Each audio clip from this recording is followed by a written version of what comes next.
বাংলাদেশের অন্তর্বর্তী সরকার দায়িত্ব নেয়ার পর থেকেই নজর কাড়ার চেষ্টা করে পাকিস্তান। বিশেষ করে দেশটির প্রধানমন্ত্রী শাহবাজ শরীফ বিভিন্ন ইস্যুতে অন্তর্বর্তী সরকারের প্রধান উপদেষ্টা ডক্টর মোহাম্মদ ইউনূসকে বন্ধুত্বের বার্তা দিয়েছেন। এবার সেই বন্ধুত্বের এক ঝলক সামনে এলো। সম্প্রতি পাকিস্তানের একটি কার্গো জাহাজ বাংলাদেশে এসে ভেড়ে। এতে ঢাকা ইসলামাবাদের মধ্যে সম্পর্ক উন্নয়নের ইঙ্গিত পাওয়া যাচ্ছে। তবে মাথা ব্যথা শুরু হয়ে গেছে বাংলাদেশের প্রতিবেশী ভারতের।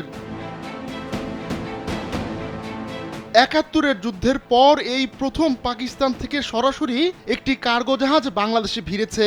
৫ দশকের বেশি সময় পর দুই দেশের মধ্যে এমন সামুদ্রিক সম্পর্ক স্থাপনে চিন্তায় পড়ে গেছে ভারত। স্যান্ডেলিনা সো, রূপচর্চায় আভিজাত্য। দেশটির গণমাধ্যম টেলিগ্রাফ ইন্ডিয়া এক প্রতিবেদনে জানিয়েছে, নয়াদিল্লির মাথা ব্যথার সবচেয়ে বড় কারণ নিরাপত্তা। কারণ ভারতের পূর্ব ও পশ্চিমে থাকা দুই প্রতিবেশীর মধ্যে সম্পর্কের উন্নয়ন হলে দেশটির উত্তর পূর্বাঞ্চলীয় রাজ্যগুলো ঝুঁকির মুখে পড়বে। এসব রাজ্য বাংলাদেশের দক্ষিণ পূর্বাঞ্চলীয় জেলা চট্টগ্রাম লাগোয়া। আর এ কারণেই ভারতের যত চিন্তা। কয়েক মাস আগেও পাকিস্তানের সঙ্গে বাংলাদেশের রীতিমতো মুখ দেখাদেখি বন্ধ ছিল। এখন দুই দেশ নতুন সম্পর্কের জাল বুনছে। দশকের পর দশক বাংলাদেশ ও পাকিস্তান সিঙ্গাপুর বা কলম্বোর মতো তৃতীয় কোনো বন্দর দিয়ে বাণিজ্য চালিয়েছে। তবে বাংলাদেশের রাজনৈতিক পট পরিবর্তনে করাচি থেকে সরাসরি জাহাজ ভিড়েছে চট্টগ্রাম বন্দরে। বিশেষজ্ঞদের শঙ্কা, এখন যেহেতু পাকিস্তানি নৌযান সরাসরি চট্টগ্রামে আসবে, সেক্ষেত্রে বাংলাদেশে নিষিদ্ধ পণ্য আসা এবং সেগুলো ভারতের বিদ্রোহী গোষ্ঠীদের কাছে পৌঁছানোর সম্ভাবনা উড়িয়ে দেওয়া যাচ্ছে না। ২০০৪ সালে চট্টগ্রামে উদ্ধার হওয়া ১০ ট্রাক অস্ত্রের দিকে ইঙ্গিত করে এমন কথা বলছেন বিশেষজ্ঞরা। দক্ষিণ এশিয়ায় এখনো পর্যন্ত অবৈধ অস্ত্রের এত বড় চালান আর কখনো জব্দ হওয়ার ঘটনা ঘটেনি।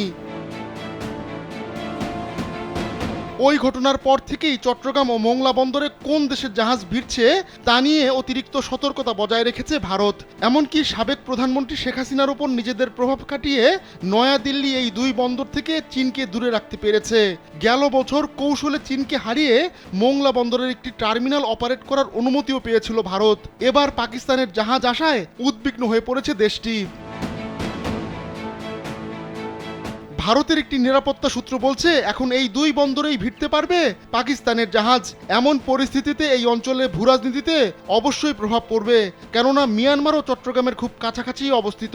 মিয়ানমার থেকে ভারতে অনুপ্রবেশ ও মাদকের চোরাচালান নিয়ে আগে থেকেই চিন্তিত ছিল নয়াদিল্লি। এখন নতুন করে যোগ হয়েছে পাকিস্তান। পাকিস্তানের কার্গো জাহাজে কি রয়েছে তা নিয়েও নয়াদিল্লির কর্মকর্তারা উদ্বিগ্ন। ভারতীয় বিশেষজ্ঞরা বলছেন, বাংলাদেশ ও পাকিস্তানের মধ্যে তুলা ও পাট নিয়ে বাণিজ্য হয়ে থাকে। তবে পাট রপ্তানির ক্ষেত্রে পাকিস্তান হয়তো ভারতের জায়গাটা দখল করতে পারবে না।